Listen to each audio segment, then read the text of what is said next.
물리치료과 내년에 입학하기 전에 뭔가 하고 싶잖아요? 그러면은 이걸 한번 해보세요. 나중에 무조건 도움 됩니다. 안녕하세요 여러분. 오늘 누룽지 진로 캠프 세 번째 시간. 입학 전에 뭘 하면 좋을지 제가 딱 알려드릴게요. 저도 만약에 입학 전에 누가 이런 말을 해줬으면 더 좋지 않았을까. 근데 저는 어느 정도 한 것 같아요. 알아서 잘 한 것 같고, 그랬기 때문에 학교 생활 더 편하게 한 것 같고, 전공 공부라든지. 그래서 뭘 해야 되냐? 첫 번째로 영어 공부. 일단은 뭐 저도 영어를 잘하진 않지만 공부를 하고 있는 입장이고 해왔던 입장에서 말을 해볼게요. 일단은 영어 공부를 왜 해야 될까요? 입학하기 전에 첫 번째로 교수님이 유인물을 주거든요. 전공 서적 이외에도. 그게 보통 영어로 써있던 경우가 많았어요. 영어를 읽고 해석할 수 없으면은 공부 시간이 2배가 걸리겠죠. 이 영어를 한글로 해석하는데 또 시간이 걸리고, 그 한글을 이해하는데 또 시간이 걸리고, 그래서 수업 알아듣기가 어렵다. 교수님 한글로 설명해 주지만 복습할 때는 내가 이 유인물을 봐야 되는데 영어로만 써 있으면은 이해할 수 없잖아요 지금. 그래서 영어 읽을 수 있는 능력이 있어야 되고, 두 번째로 우리가 의학용어 배운다 했죠. 제가 저번에 그 영어 공부를 해놓으면 이 의학용어도 엄청 쉽게 외울 수 있고 쉽게 확장시킬 수 있어요. 영어에서 예를 들어서 바이시클 할 때 바이가 2개라는 뜻이잖아요. 그래서 여기가 이두가 바이셉스라고, 바이셉스 브라키. 여기는 뭘까요? 여기 근육 이름이 삼두잖아요. 삼두는 트라이셉스예요. 트라이앵글, 삼각형이죠. 트라이가 3개라는 뜻이에요. 이게 트리플 킬 할 때 3명 죽인 거잖아요. 대퇴사두근 알아요? 여기 허벅지 앞에 있는 근육. 대퇴사두근이 구용어고, 신용어로는 넙다리 네갈레근이에요. 네갈레. 자, 그럼 영어는 쿼드리셉스예요. 쿼드리셉스. 4명 죽이면 쿼드라 킬이잖아요. 4개란 뜻이에요. 쿼드가. 영어 단어를 알면은 근육 이름도 쉽게 외울 수 있다. 또 한 가지 예를 더 들을까요? superior, supra, super 이 뜻이 위쪽이란 뜻이고요. inferior 이게 아래쪽이란 뜻이에요. 아래. infra, inferior. 여러분 극상근 알아요? 극상근? 우리 어깨 회전근개 다쳤다고 할 때 극상근 파열 막 이런 말 많이 듣잖아요. 안 들어봤나?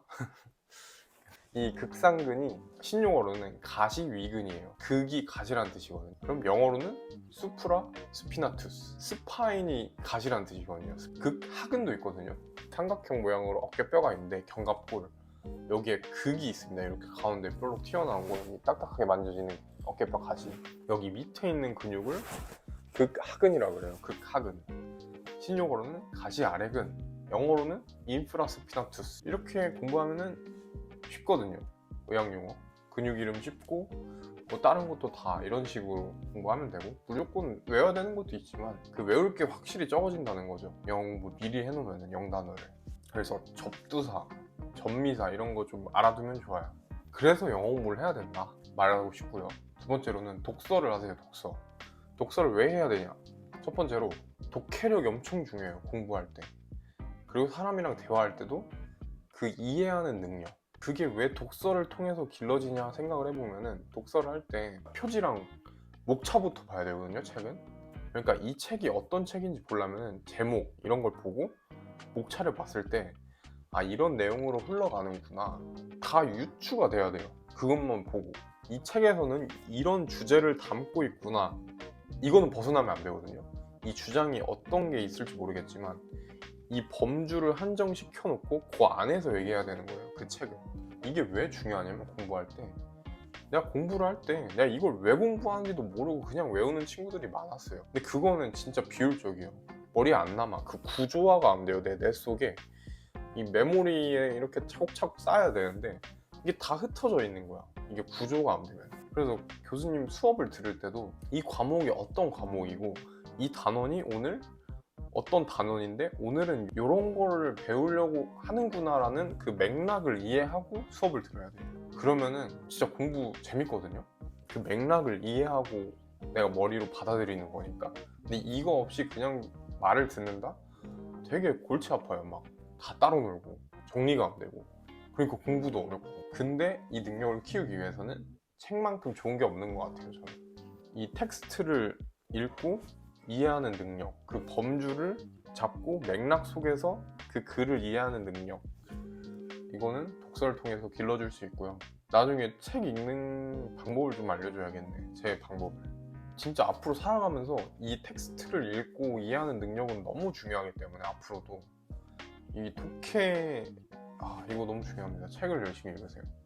그리고 책을 읽어야 되는 두 번째 이유는 이제 젊은 나이잖아요. 학생이면은 나이 드신 분도 있겠지만 고3이 많으니까 젊은 시기일수록 그 가치관을 잘 쌓아가는 게 중요한 것 같아요. 좋은 가치관을. 근데 좋은 가치관을 쌓는 거는 책만큼 또 좋은 게 없죠. 그 책에서 그런 거 있잖아요. 책을 읽으면은 이 문장이 되게 와닿아. 와, 이거는 밑줄을 안 그을 수가 없어. 어렴풋이 내가 갖고 있던 가치관인데 이 책에서 딱 또렷한 문장으로 만났을 때 그런 기분이 들거든요, 보통. 그런 문장을 만났을 때 내 가치관이 딱 정리가 돼요, 어느 정도. 이 가치관이라는 거는 내 취향, 내 옳고 그름에 대한 판단, 이런 거잖아요. 그런 게 있어야, 제대로 기준이 있어야 결국에 어떤 의사결정을 할 때 내가 그 가치관에 따라서 그걸 결정하게 되거든요. 내 행동이 결정되고 내 선택이 내 가치관에 따라 결정이 되기 때문에 그냥 인생이 그렇게 흘러가거든요, 가치관대로. 그러니까 젊을 때 좋은 가치관을 잘 쌓아서 좋은 방향으로 내 인생이 흘러갈 수 있도록 책을 읽으세요. 알았죠? 그래서 마지막으로 제가 추천드리는 거, 이 영어와 독서를 같이 해버리는 겁니다. 광고는 아니고요. 제가 요즘 사용하는 방법이 아마존 킨들이에요. 아마존 킨들. 이 아마존 킨들이라고 어플이 있는데 아마존 킨들 키면은 이렇게 책이, 제가 산 책이 나오는데 이 아토믹 헤빗, 이 책 엄청 추천해요. 한글 책으로는 아주 작은 습관의 힘이라고 있는데 이런 밑줄 하이라이트 기능도 있고 그냥 모르는 단어 나오면은 눌러가지고 이 사전, 영영 사전이긴 하지만 영한 사전도 있지 않을까? 코리안 있어. 오, 이렇게 트랜슬레이션도 할 수 있네요. 리추얼 모른다? 너 눌러서 확인해보는 거지. 의식. 오, 좋은데요? 이렇게 아마존 킨들을 이용해서 아주 작은 습관의 이 영어 책은 아토믹 헤빗, 이 책을 읽어보는 거예요. 챌린지죠, 우리. 근데 영어를 너무 공부를 안 해봤으면 먼저 문장 해석할 수 있는 방법을 알려주는 유튜브 영상을 찾아서 해석 어떻게 하는 건지 잘 배우시고 그 해석하는 방법을 여기다 적용을 해보세요. 모르는 단어 있으면 이거 눌러가지고 단어 뜻 확인해 가면서. 근데 저는 단어 뜻 바로 확인하는 것보다 이 문맥에서 그 단어를 몰라도 그 단어가 뭔지 유추를 할 수 있거든요. 이 독해력이 있으면 그게 가능해요. 그래서 일단은 단어 뜻 바로 보지 말고 그냥 해석을 해보세요. 한 페이지를 그냥 일단 읽어봐. 이 내용은 이건 것 같다. 그러면 단어 눌러가지고 확인하고. 무슨 말인지 알겠죠? 그리고 또 하나 힌트 드리자면은 글이라는 걸 읽을 때 단락이 있잖아요. 이 단락. 한 단락에는 메시지를 한 개만 담을 수 있어요. 이게 글의 원칙입니다. 비문학의 원칙이에요. 나머지 문장은 그 문장을 뒷받침하기 위한 문장이기 때문에, 그러니까 내가 글을 써요. 만약에 한 단락을 썼어. 근데 난 이 글의 핵심 메시지를 뭘로 정했냐면 한식이 세상에서 제일 맛있다라는 핵심 메시지를 내가 설정을 했어요. 그러면 거기에 어떤 문장이든 이 말을 뒷받침하기 위한 문장이라는 거죠. 야채 곱창이 나오든 닭발이 나오든 파스타가 나오든, 파스타가 나왔다면은 그 문장은 무조건 파스타는 한식보다 못하다라는 말이 나와야 돼요. 하지만 이라는 접속사가 없으면은 무조건 그 단락에는 한식이 제일 맛있다가 쭉 이어져야 돼요. 뭔 말인지 알겠어요? 그 단락에는 하나의 말밖에 못한다는 겁니다. 그러니까 이런 걸 알면은 책 읽는 게 재밌고 공부하는 것도, 전공 서적도 다 텍스트이기 때문에 이런 식으로 이해할 수 있거든요.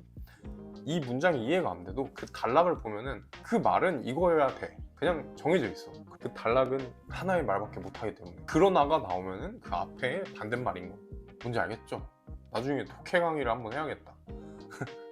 제가 제일 좋아하는 게 독해, 글을 읽고 이해하는 거, 그리고 그 이해하는 방법을 알려주고 싶기도 해요. 다른 사람들. 너무 중요한 능력이기 때문에. 저 어쨌든 다들 요거 책 한번 도전 한번 해보시고 저한테 인증 한번 해주세요. 나중에 챌린지 한번 할까요? 영어 책 읽기 챌린지. 오늘은 여기까지 하고 다음에는 학점 잘 받는 법? 그거 한번 찍어볼게요. 그거 궁금한 친구들이 많더라고. 자, 오늘은 여기까지 할게요.